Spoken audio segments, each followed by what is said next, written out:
What's up, everybody? Welcome to Touchdown Texas, episode 11.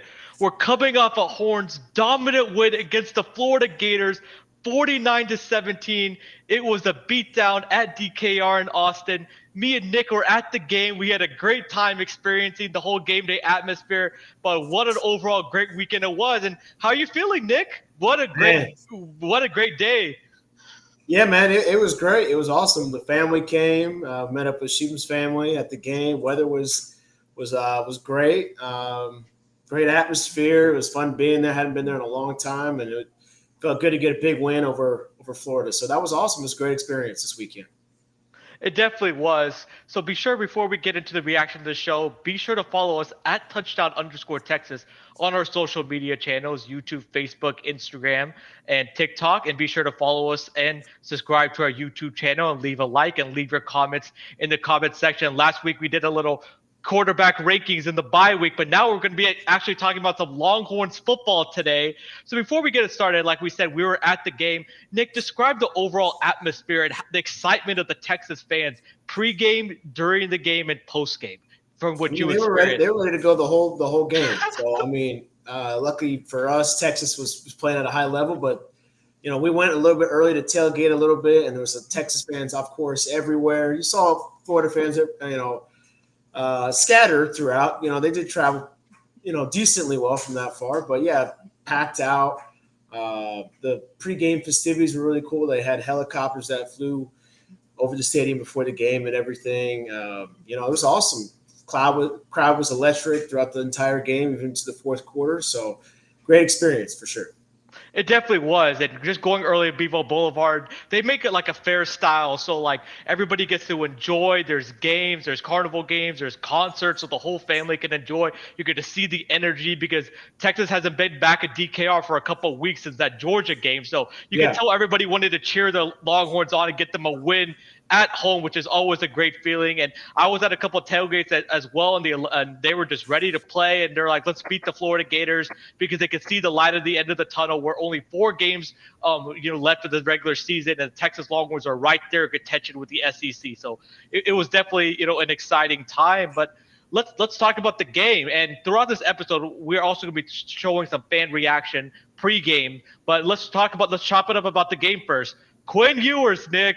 5 touchdowns, a career high for him. The Longhorns passing game had 10 explosive plays. His touchdown passes were 2 to Golden, 1 to Bond, 1 to Weisner, and 1 to Gunnar Helm. Talk about QB1's performance on Saturday. Well, I think this was more of what we've seen from earlier in the season. We played it against Michigan, against Colorado State. He just looks a lot more comfortable in the pocket. I mean, there were a few throws that he missed. There was also some key drops that were dropped throughout the game, but ultimately he looked like the Quinn of old. No interceptions, five touchdowns, right? Yeah, 5 touchdowns, Five career high. touchdowns, and he just looked way more comfortable than he had in the last few weeks. Vanderbilt is a good team, played them on the road. And then, of course, Georgia, first game back in a few weeks, and then Oklahoma. So, he hadn't looked great, and he looked very good against Florida, took care of business, other than a few, missed throws here and there, which no one's going to be perfect. We're not asking for him to be perfect. We're just asking him to be a little more consistent, and he was a lot more consistent against Florida, and it showed. It definitely did. And this was one of his best games of the season. I told Nick this on Saturday. This looked like Michigan Quinn and even Alabama Quinn from last year. Yes. He was incredible. There was also a couple of drops that he suffered with DeAndre Moore, who's been sure-handed this year. So otherwise, he would have had 6 touchdowns.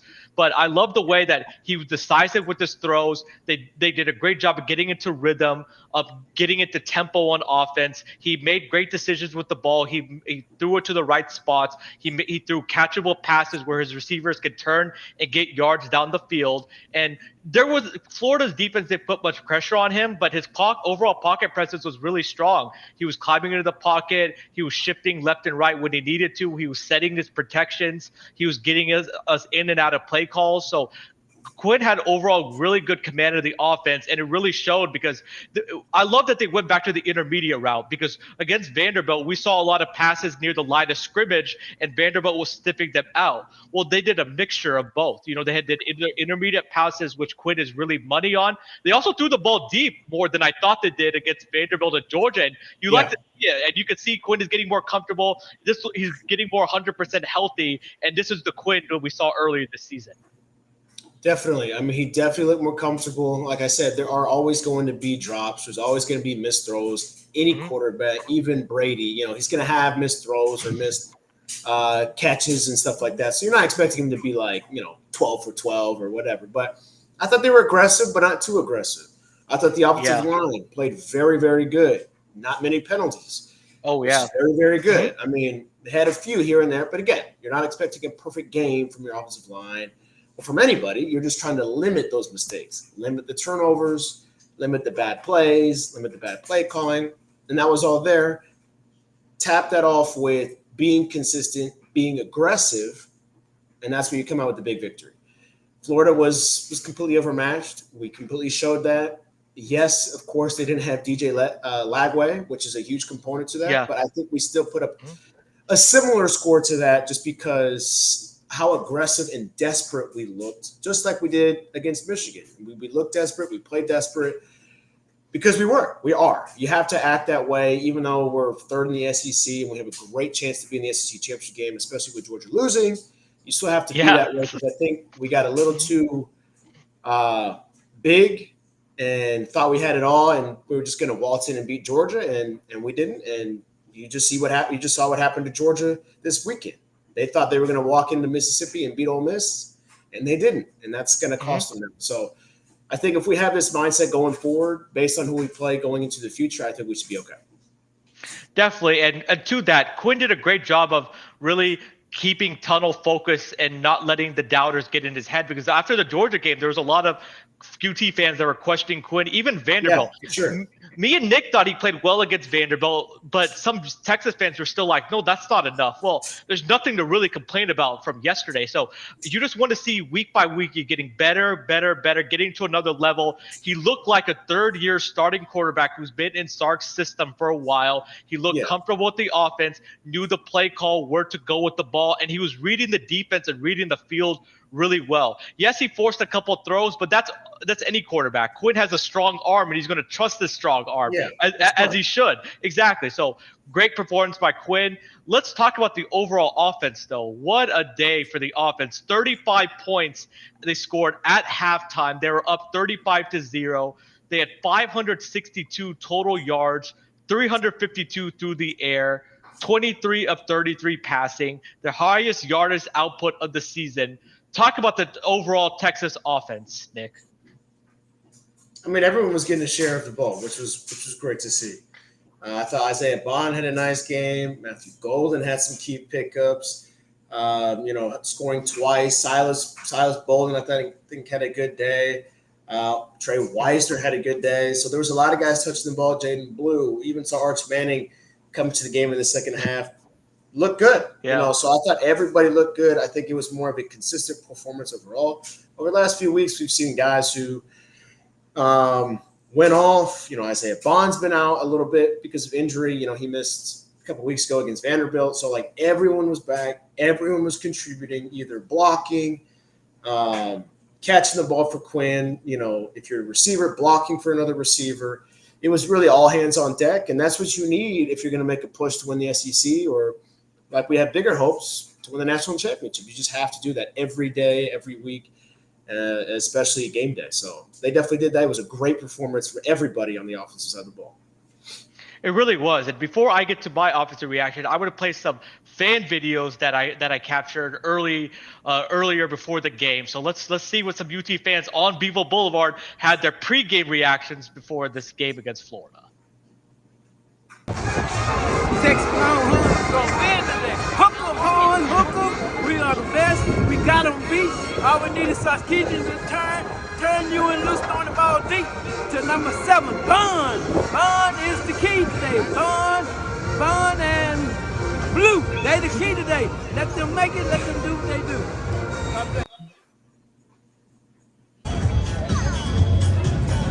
Yeah, we're going to win by about 3, maybe 4 touchdowns. Hook 'em, baby.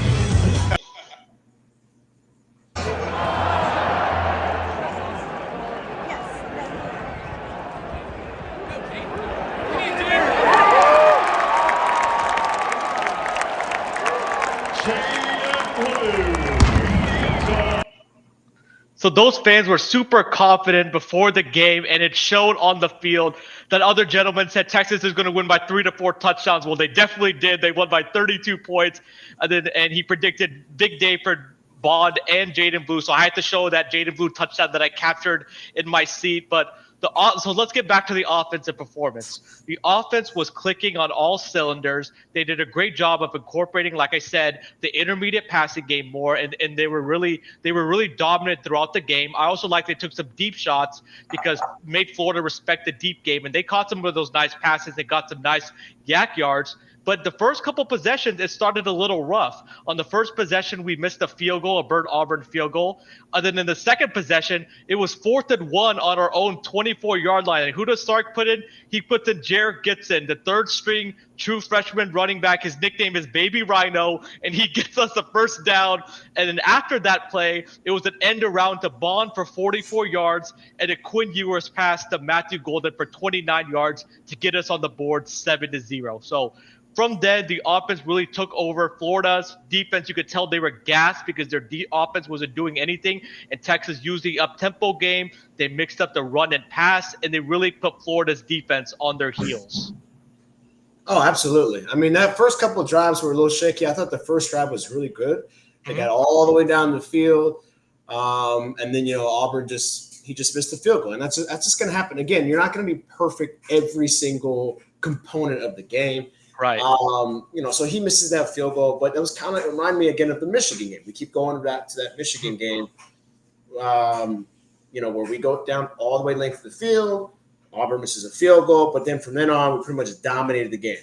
I thought Quinn at the beginning looked like he had a little bit of happy feet at the beginning, missing some throws, some drops. But again, that Isaiah Bond, like they were talking about, that short pass that he got at the very beginning of the game, huge gain. And Big. From there, they were clicking. After that touchdown, great play call where Golden was wide open. No one was near him. It became the offense, completely opened up after that, and he looks a lot more comfortable. It was almost just like, let me just score, stop putting so much pressure on everything. And then once he did that, everything started to open up. Running backs, receivers, tight ends, offensive line played amazing. Not many penalties, didn't have many sacks or pressures on Quinn or even when Arch came into the game. So they played really well, and I just expect that to continue as we play Arkansas next week. Definitely. They can build on this performance for sure. Jared Gibson had a nice game, 16 carries for 100 yards, his first 100-yard outing as a Longhorn.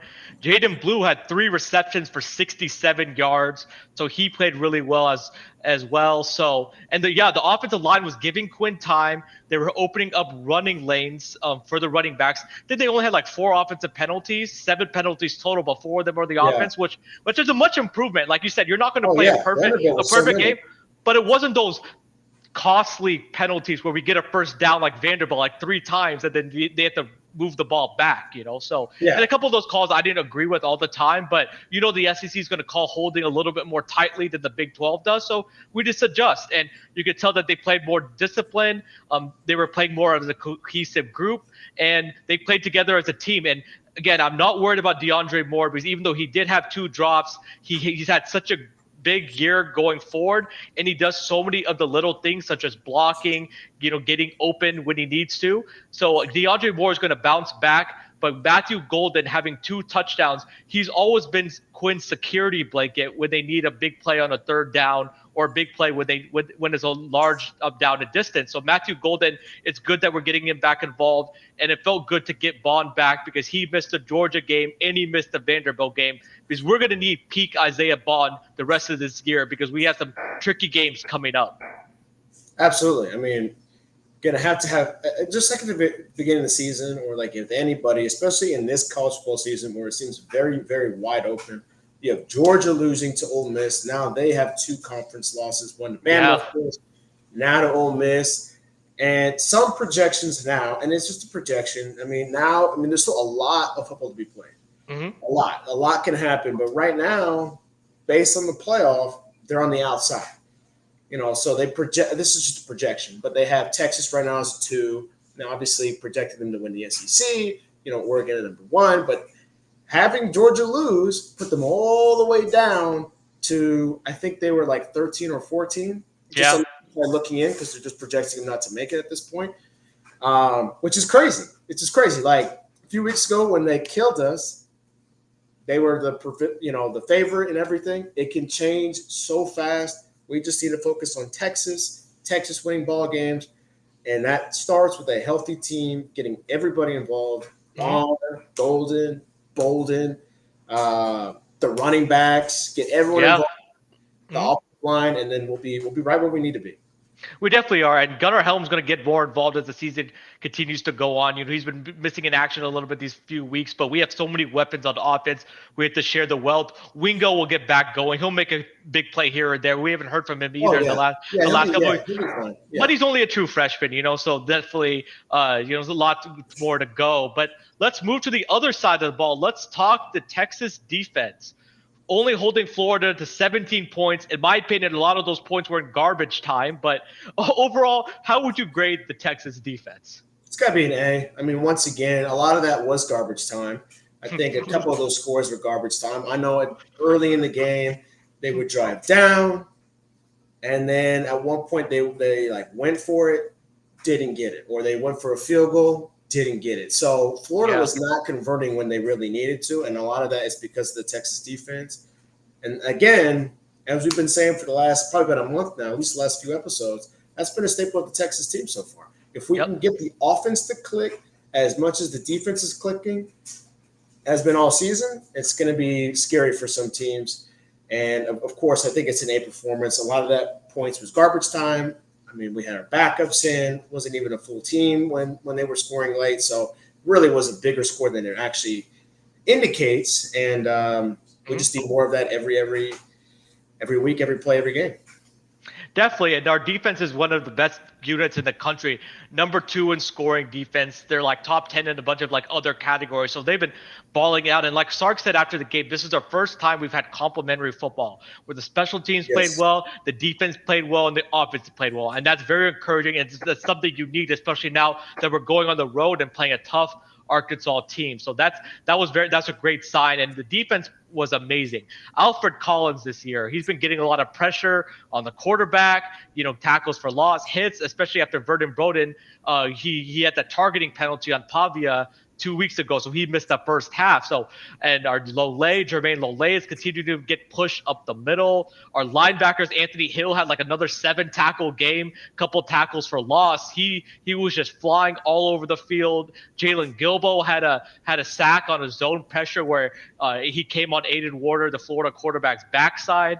Makuba came back to play this game after he was gone for the last couple of weeks. Our secondary is basically a no-fly zone. Manny Muhammad's locking it down as well. So the defense, they're flying to the ball. They're playing hard. They're playing aggressive, and you love to see it. And they made the Florida quarterback look like a third-string quarterback. That's the key. They made him look inept.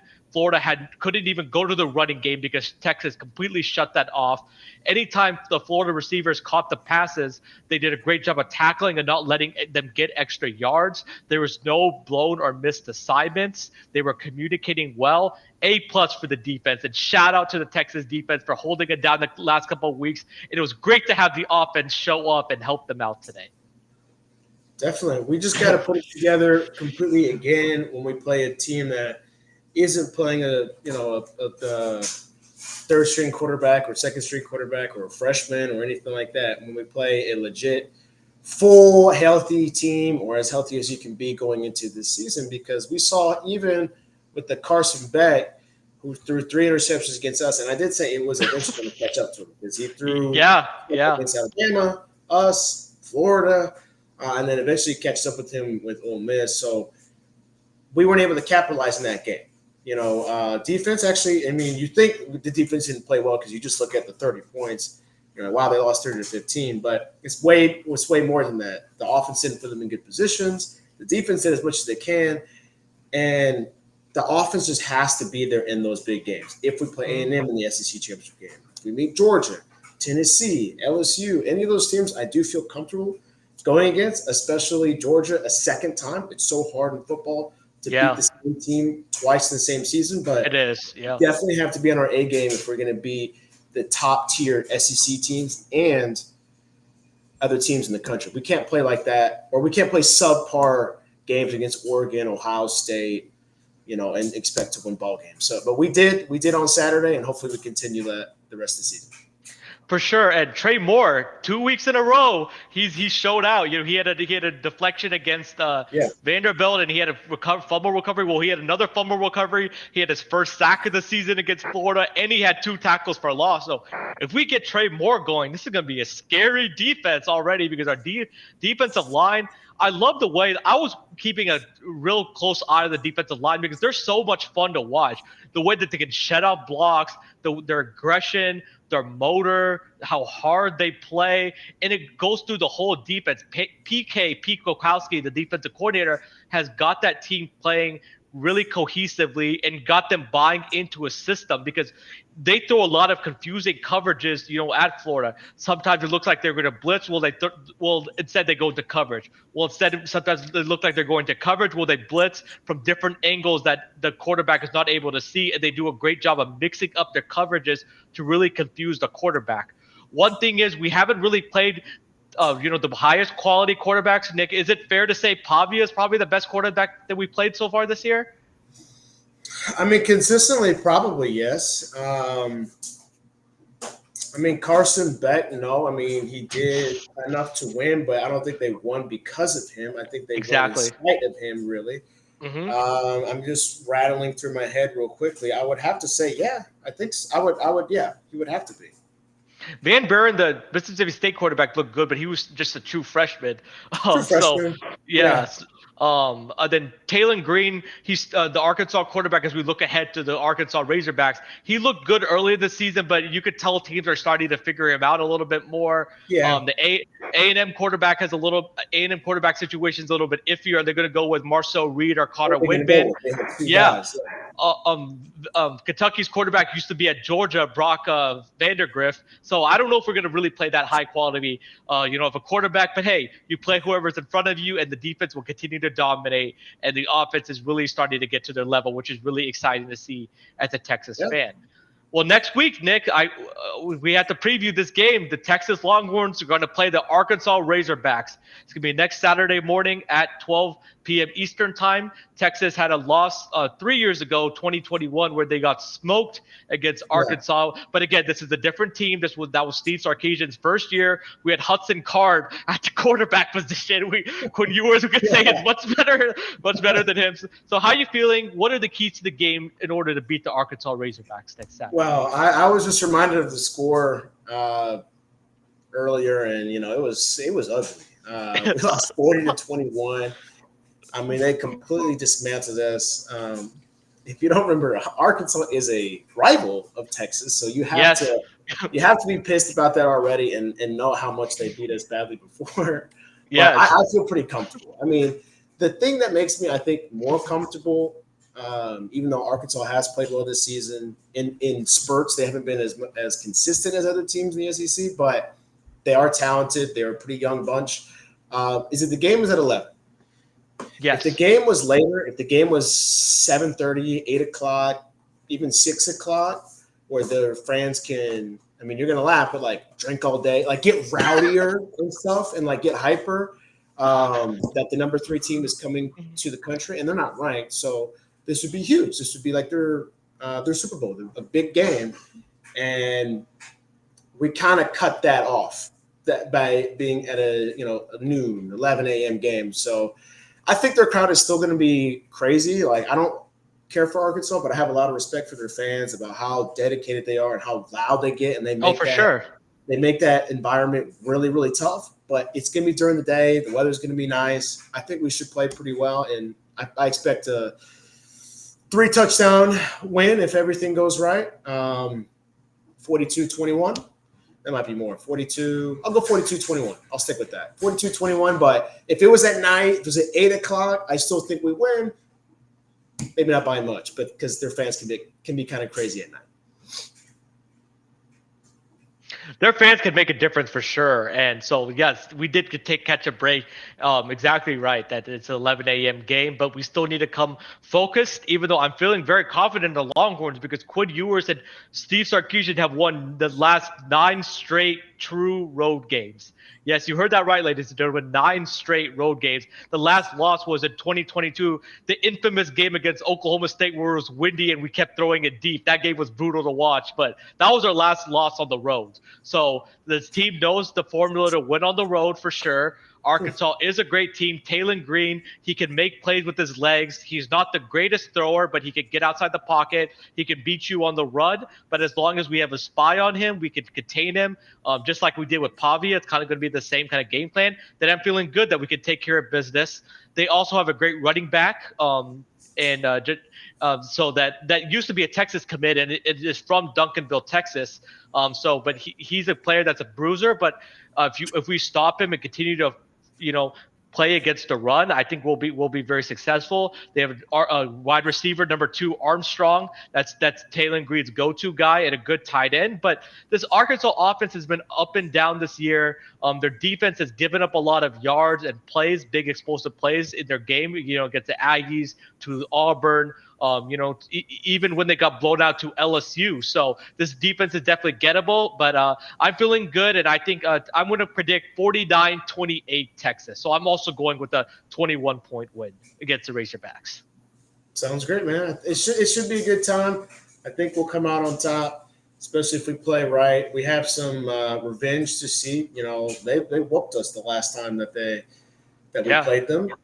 So we definitely got to take it to them and do what we can. Definitely. So we only have 3 more games left of the year: Arkansas, Kentucky, and Texas A&M. But we need to focus one game at a time. Like Nick said a little bit earlier, we control our destiny to the SEC championship game. If we went out and the Tennessee Volunteers went out, we will be playing the Tennessee Volunteers December 7th in Atlanta. But a lot of football still left to be played. Well, thank you so much, everybody, for watching this episode of Touchdown Texas. Be sure to follow us on our social media channels at touchdown_Texas. We're going to be doing these episodes after every game, and now we're getting to November football. So be sure to stay tuned, get your notifications, follow us on our social media channels, and me and Nick are going to sign off. Until next week, hook 'em.